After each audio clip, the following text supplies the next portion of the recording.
года ирландский волкодав. Первое место. И титул чемпион России. Царский приход. У меня написано приход. А, прихоть? Царская прихоть. Саури. Или Саюри. Ну так написано. Кто писал-то? Не я же. Все мечты, да. А вечер близко. Также Саюри вручается приз за лучшее время в породе. Спецприз от Юлии Сапрыкиной.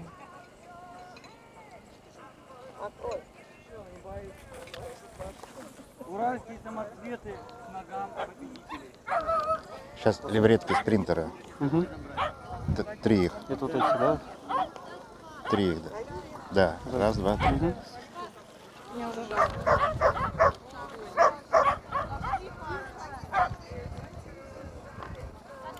Мы за нее болели.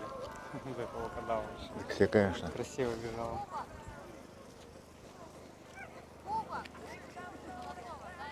Кому? Почему псовая? Псовая. Ну. А она-то 350 бежала. Да, да, Она лучшее время показала? да. Семен Семенович. Давайте, Владимир знаете, Александрович. это приход. Вот это нереально. Это все приход. Что, быстрее левреток пробежала? Нереально. Только что нам сообщили, что царская прихоть Саури еще и выиграл золотого зайца. Впервые на нашем кинодроме ирландский волкодав бежит быстрее Бассинджа и левреток. Катя, спасибо. Стыдно во всех должно быть. Левретка улыбаться. Ну вы вот он переходящий. Зато у вас есть...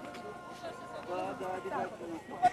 Вы потом отдельно можете, если чуть не прозевали. Там просто клеится на него табличка на века.